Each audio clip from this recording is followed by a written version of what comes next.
Some sad news out of Hendrick Motorsports. Denny Hamlin is campaigning to get more horsepower once again, and the Cars Tour, they're going to have a pretty big payout when the series heads to Hickory later this year. Welcome back to Break Hard. I'm Matt. We're going to learn more about the Legacy Motor Club injunction that they have against Rick Ware Racing and that charter deal where they paid $45 million. They think they're the rightful owners. Rick Ware said, we don't want to do this deal anymore. Hey, there's a date set for April 17th in court, so we'll learn a little bit more when that happens. Now, getting into the topics of the day, we have to start off with some sad news, unfortunately, again, with the sad news. John Edwards, the longtime director of communications over at Hendrick Motorsports, sadly passed away on Thursday.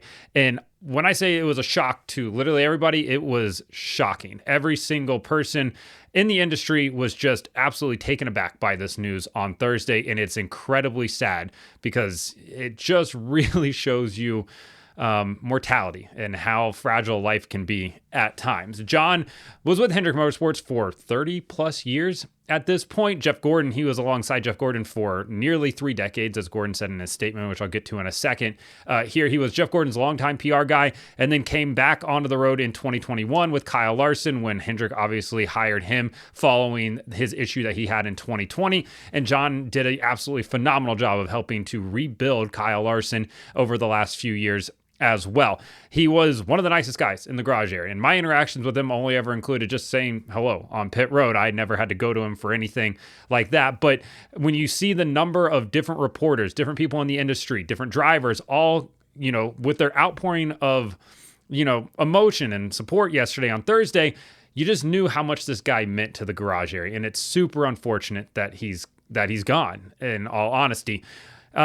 Not much shocks you these days, unfortunately, just kind of the times we live in. This is one of those things where I read it yesterday and it's genuinely bummed me out when I read it because just always seemed like a good guy. Never have seen a single person say a bad thing about John Edwards. And Hendrick Motorsports, in their statement, called him a consummate professional, and that is the best way to describe him. And the Hendrick Motorsports statement says, "It is with profound sadness that we confirm the passing of John Edwards, our longtime friend, teammate, and director of racing communications. John was a consummate professional whose remarkable gift for building strong and lasting relationships made him a respected figure in our sport. His impact on Hendrick Motorsports, the NASCAR community, and countless individuals cannot be overstated. Above all, John was a kind and thoughtful person who carried a genuine passion for our industry, our organization, and his many teammates and friends. Our thoughts are with John's family and all who are grieving this tremendous loss. He will be deeply missed." The Hendrick Motorsports statement was followed by a statement from Jeff Gordon, which he posted on Twitter, X, whatever you want to refer to it as now. Gordon's statement reads, "I'm devastated by the loss of my dear friend John. For almost 3 decades, we were side by side through every high and low, every celebration and every challenge. He was one of the most loyal, hardworking, and selfless people I've ever known, and I will forever be grateful for his immeasurable impact on my life and my career. My heart is with John's family and everyone who loved him. He was truly one of a kind." And like I said, you've spent nearly 3 decades around a guy, you get to know him. And that's why John Edwards was at Hendrick Motorsports for so long. He helped turn Jeff Gordon into the absolute superstar that he was. And then he was tasked with the Kyle Larson project as well. Larson put out his own statement on Twitter Thursday night as well and said, "A sad day for everyone close to John. I will always be grateful for the memories we made and the laughs we shared along the way. He made a lasting impact on my life and I will miss him deeply. My thoughts and prayers are with John's family and loved ones." And John Edwards was there for Kyle Larson's double attempt last year. He was at all the IndyCar things. He was on the plane going back and forth between Charlotte, North Wilkesboro, Phoenix for the IndyCar test, back to Indianapolis. He was with Kyle Larson when he came to Hendrick Motorsports in 2021. He's been with him through all the initiatives that Kyle's gone through to try to, rebuild his image. And John was there for everything along the way. Just a massive loss for Hendrick Motorsports, for the sport in general. And yeah, makes you really just want to go tell everybody you know that you love them because things can change very, very quickly. Changing topics here, Denny Hamlin went on SiriusXM NASCAR on Thursday and implored NASCAR to give them more horsepower. He said, give the people what they want. What do they want? More horsepower. When do they want it? Now, or 3 years ago or 4 years ago when the Gen 7 car came out. Right now, the Cup car currently generates between 650 670 horsepower, and it's just not enough, right? These cars are too planted to the racetrack, and that's what Denny Hamlin said. He said they're just too planted to the racetrack. We either need narrower tires that wear out faster, which Goodyear's done a really good job of building tires that are starting to wear more, especially on short tracks. or we need more horsepower. Because when we talked about Darlington, Denny was like, yeah, there's just not multiple grooves at Darlington for the cars to go run, but if you had higher horsepower, that could certainly add a variable in that could potentially help, increase passing. Overall, going to 750 horsepower, I think it's worth a test. And that's kind of what Denny was imploring NASCAR to do. At least test it. At least see what's possible if we go to 600 or go to 750 horsepower. And one thing Denny brought up, which we've continued to hear, is when the engine bills went from 900 horsepower to 800 horsepower to 750, now down to 650, the bills didn't change. And as Doug Yates said, hey, to get to 750 is pretty easy. We just go put a new tapered spacer on it, make a couple of, mapping changes, and we should be good to go from there. Obviously, going to 900 is a little bit more of an ask right now, but getting back to 750 shouldn't be difficult because, well, we just did it at the end of the Gen 6 era. So what could be so hard about just going back up there now? And one thing I continue to always go back to when we talk about raising horsepower up is when the Gen 7 car was first being tested at Charlotte on the oval, they were testing the 550 horsepower package, and it was terrible. Everybody said that you were just foot to the floor, nobody could pass, everybody was just riding around, following each other. Then Kevin Harvick's team came in, put the 670 horsepower package on the car, the tapered spacer, and the cars came to life, started to race a lot better, and guess what? Now we have really good racing on intermediate tracks. So what if we just raised it by another, 80 to 100 horsepower? Maybe that helps out. I think it's at least worth a test. And as Denny said, obviously there's a lot of red tape that's holding all of this back, increasing the horsepower, because NASCAR continues to say, we're only going to attract a new OEM, a fourth OEM, if we stay in this horsepower range, which I completely understand. I think everybody understands that.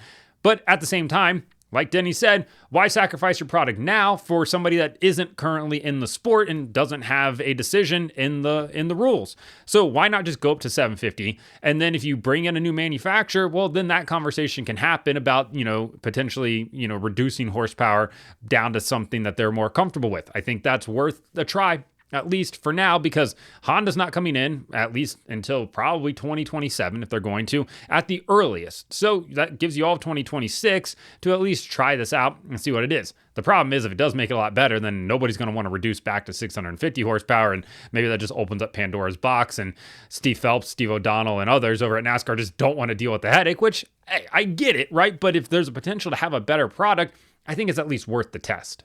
I think it is. So what do we want? More horsepower. When do we want it? Now.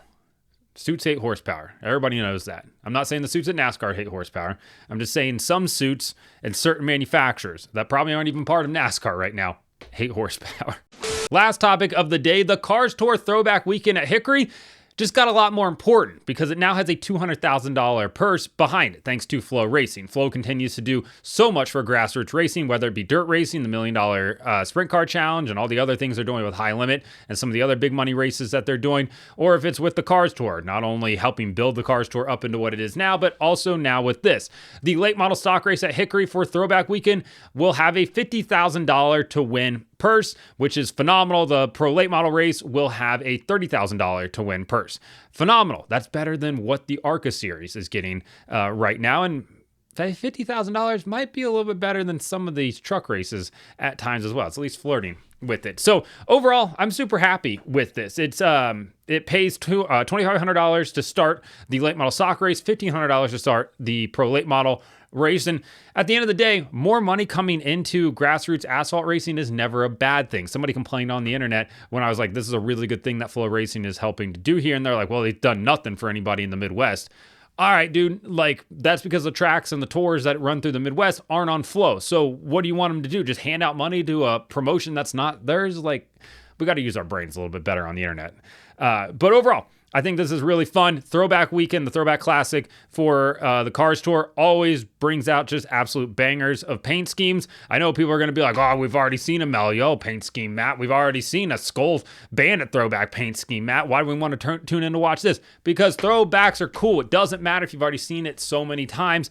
It's still cool to see it happen. And guess what? These guys do them really, really well because they don't have Fortune 500 companies being like, got to stick to the brand guidelines, guys. They don't have that. They can just do whatever they want. They want to run a Dale Earnhardt Intimidator throwback with whatever sponsor on the hood of it, go for it. They want to run a Jeff Gordon DuPont Rainbow throwback with Herman Plumbing on it. All right, sign them up because who cares? It's going to look cool regardless. So I'm actually super happy that Cars Tour is getting this opportunity and all these teams are getting the chance to go out there and win this money as well. And hey, we know it's not going to devolve into the Xfinity Series race at Martinsville, which is always a good thing as well. So let me know in the comments what you think about Denny Hamlin wanting more horsepower, Cars Tour getting a pretty big payday for their Throwback Classic weekend, as well as the unfortunate passing of John Edwards. Like and subscribe to the channel. Follow me on TikTok at Break Hard, Instagram, Twitter, and Facebook at Break Hard Blog.